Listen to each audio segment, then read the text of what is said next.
കൊട്ടാരക്കര പഞ്ചായത്തിൽ UDF ഭരണസമിതി അഴിമതി നടത്തുന്നുവെന്നാരോപിച്ച് LDF കൊട്ടാരക്കര പഞ്ചായത്ത് ഓഫീസ് ഉപരോധിച്ചു. ശനിയാഴ്ച രാവിലെ 11 മണിക്ക് നടന്ന ഉപരോധം LDF കൊട്ടാരക്കര മണ്ഡലം committee convener KS Indusekharan Nair ഉദ്ഘാടനം ചെയ്തു.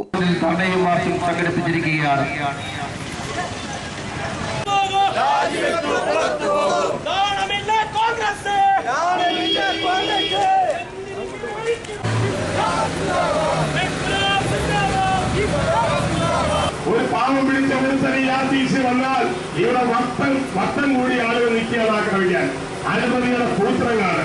ഒരു കാരണവശാലും കൊടുക്കാൻ കഴിയാത്ത സർട്ടിഫിക്കറ്റ് കൊടുക്കും, കാശ് കൊടുത്താൽ മതി.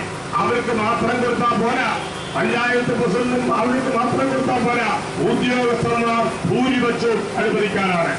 ചന്തയിലെ സ്റ്റാളുകളുടെ ലേലത്തിൽ ലക്ഷങ്ങളുടെ നഷ്ടം വരുത്തി, സ്വകാര്യ ബസ് സ്റ്റാൻഡിലെ നിർമ്മാണ പ്രവർത്തനത്തിൽ ക്രമക്കേട് നടത്തി, ചന്തയിലെ മാലിന്യ സംസ്കരണ പ്ലാന്റ് നിർമ്മാണത്തിൽ അഴിമതി നടത്തി, നഗരത്തിലെ വലിയ കെട്ടിടങ്ങളെ ചാരിറ്റബിൾ ട്രസ്റ്റിന്റെ മറവിൽ നികുതിയിൽ നിന്ന് ഒഴിവാക്കി, പഞ്ചായത്ത് വാഹനം സ്വകാര്യ ആവശ്യങ്ങൾക്ക് വേണ്ടി പ്രസിഡന്റ് ദുരുപയോഗം ചെയ്തു തുടങ്ങിയ ആരോപണങ്ങളാണ് ഇന്ദുശേഖരൻ നായർ ഉന്നയിച്ചത്. CPM കൊട്ടാരക്കര ഏരിയ കമ്മിറ്റി അംഗം M. ബാബു അധ്യക്ഷനായി. ജില്ലാ കമ്മിറ്റി അംഗം advocate V. Raveendran Nair, area secretary SR Ramesh, advocate P. Aisha Potti MLA, CPI മണ്ഡലം secretary A. Manmadhan Nair, RSP നേതാവ് സോമശേഖരൻ നായർ എന്നിവർ സംസാരിച്ചു. News bureau, Kottarakkara.